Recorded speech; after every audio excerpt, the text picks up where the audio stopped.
basement beneath the refectory, in the clay darkness, one of the junior novices dropped a censer and saw a worm crawl out of the abbot's eye socket. It was quiet, but the decay had already begun. The death of Abbot Adelgoth didn't come immediately.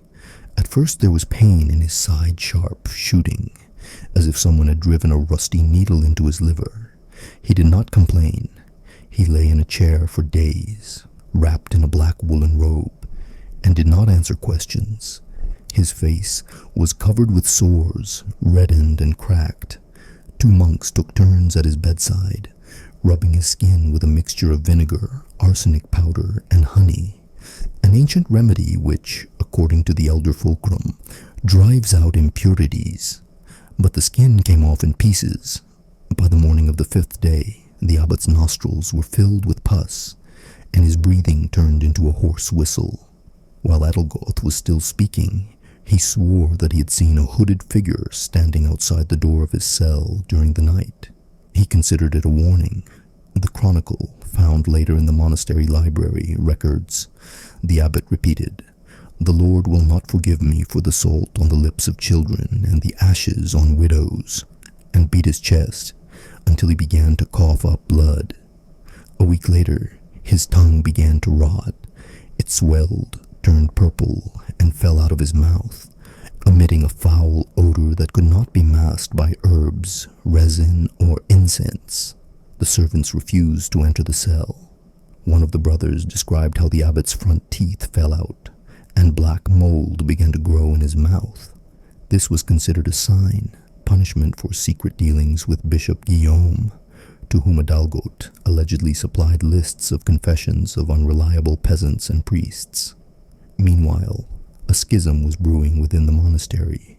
The senior brothers secretly discussed who would take up the staff of authority.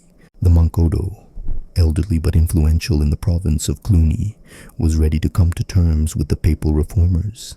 His younger brother Lotharius, a disciple of Adelgoth, on the contrary, claimed that the spirit of the order had been defiled and called for isolation and repentance.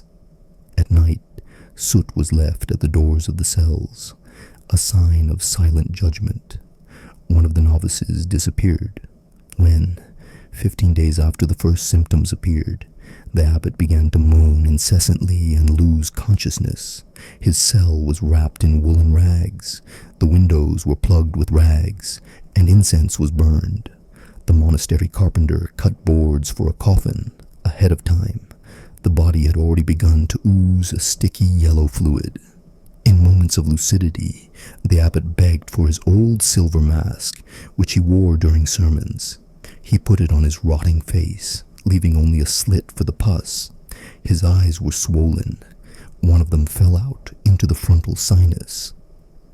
"When I entered," wrote Brother Simon, "the mask lay at the head of the bed, as if he had tried to pull it on but couldn't. On the pillow was a pool of foul-smelling liquid, his hair matted with brain matter." The body was not taken away immediately after death. No one wanted to enter the cell. He died on the 3rd night of November, between the 2nd and 3rd bells. The brother on duty that night found him crouched, his hands clenched as if gnawing on his lower jaw. There was blood and foam everywhere. The choir continued to sing. The body was carried across the hall on roughly nailed boards, wrapped in coarse cloth, but the cloth was already soaked through within half an hour. Heat emanated from the body. The corpse had begun to decompose rapidly. A collection of monastery documents from that time states, "Those who carried him dropped the stretcher twice. One of them later burned his robe and left for the village. He was not buried for 3 days. The coal miners refused to dig a grave, citing unclean ground under the walls. Late at night, on Lothario's orders, the body was secretly taken to an abandoned crypt behind the fence, where lepers had previously been kept. There, according to the servant who carried the lantern, the rats were already waiting. The abbot lay as if smiling. When the monks returned to the hall for morning prayers, only a blanket soaked with corpse fat lay where the abbot's chair had been. It curled at the edges, as if from the heat. The singers continued the service as Lotarius had ordered, but fear could be heard in their voices. Someone coughed up blood. After the body was secretly removed from the monastery, Lotharius ordered the door to Adelgoth's cell to be nailed shut with nails from the old bell tower, convincing the others that the wood, soaked in the ringing of bells and ashes, would ward off evil. The walls were circled with chalk, and consecrated oil was dripped around the nails. However, the next morning, a monk sleeping opposite complained that he had heard scraping and quiet muttering from inside. An archive entry in the doctor's diary dated November 16th reads, "Brother Theodemar tore off his fingernail on his ring finger, saying that it was indicated in a vision.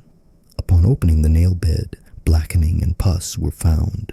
On the wall of his cell, the word return was written in soot. The smell of decay did not disappear.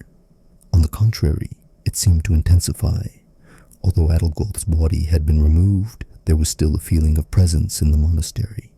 Candles in the chapel went out by themselves. Rats began to leave the cellars and climb into the cells.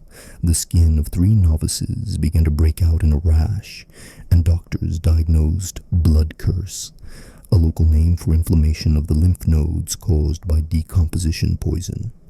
One of them died 2 days later, with traces of black mold found on his lips. Brother Simon, author of the most detailed chronicle, wrote, "Stains appeared on the walls of the sacristy, the outlines of a hand, as if pressed into the stone.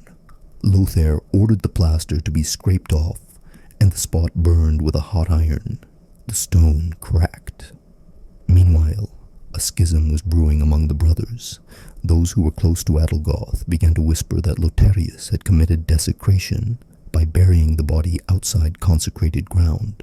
One of them, Brother Vanek, found the abbot's medallion under his pillow, even though it had been buried with the body. A day later, Vanek was found in a well with his head smashed in, and a symbol in the shape of a circle with 3 dots carved into his forehead.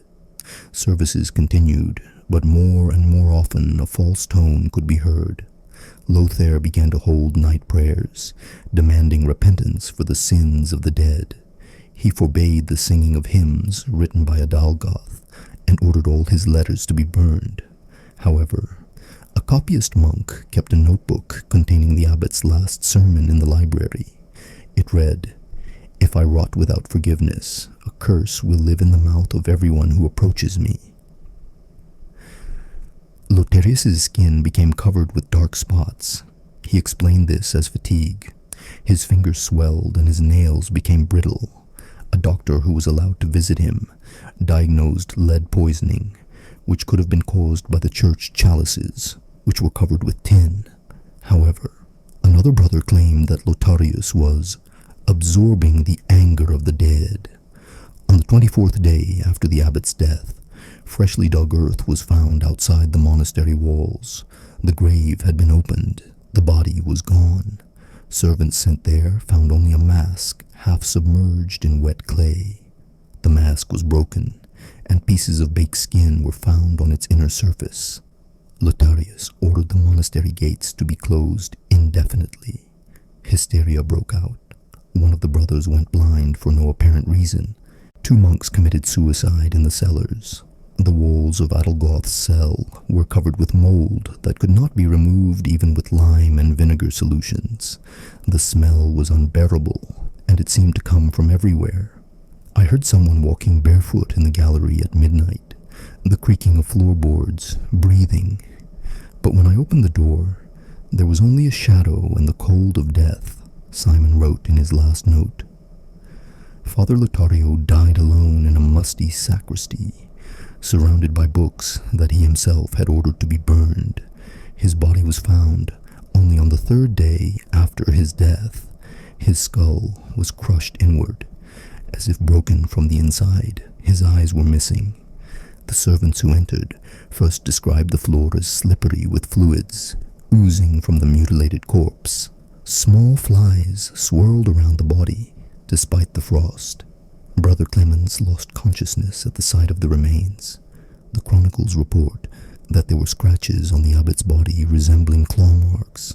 between his fingers were found shreds of fabric matching the material of the burial shroud in which Adalgoth had been wrapped. On Lotharia's shoulder was a round tooth mark, the jaw short and human. His lips were bitten, his tongue torn out. The abbot's archive contained a posthumous letter, written in a trembling hand. He did not forgive. He does not lie in the ground. He is here. I can feel him breathing on my skin. The brothers insisted on an immediate funeral service. However, the choir sang out of tune, and 3 singers could not bear it. One ran out of the temple, another went blind, and the third fell down dead without uttering a sound. By the end of the liturgy, Lotharia's body had begun to darken and become covered with spots, as if it had been decomposing for weeks. The doctor refused to explain this. The chronicler wrote, "He rotted faster than a human being could. We carried him and heard a slurping sound coming from his mouth. The burial took place in strict secrecy. The cell was flooded with a lime solution and sealed. However, after one night, all 8 candles in the chapel lit up by themselves. An inscription appeared on the door of the cell. 'He has not left.' The chronicler Simon disappeared that same night. His diary ended with the entry, 'I hear a voice. He is coming. He knows my dreams.' Soon, the abbey was abandoned. Documents show that 5 brothers fled by morning. 2 went mad and were chained to their beds. The last to leave the monastery was Brother Leopold. His letter to the archbishop contained only 2 lines.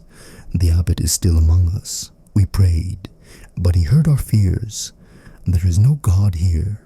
Only he is here.' After that, the building stood empty. Church commissions declared the territory desecrated. Bishops imposed a ban on entry without permission. Later visitors described how hymns could still be heard in the empty church, even though no priest had set foot there for many years. A scroll was found in the repository, written in ink that contained traces of blood.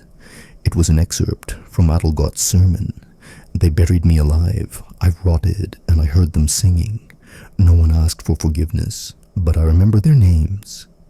After these events, monasteries in the area began to report cases of mass hysteria, incurable diseases, and priests going mad after night services.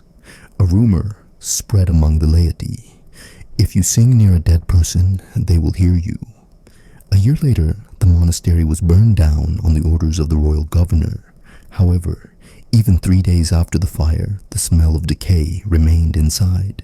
One of the soldiers who set fire to the gate cut out his tongue a week later, and another burned down his cell.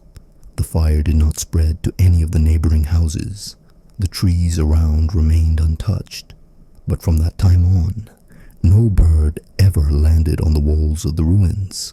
Thus ended the story of the monastery, where the dead abbot continued to live while the choir still sang for his repose. The last line in the abbey's archives read, "Peace does not come on its own, it must be earned, and here no one asked for forgiveness.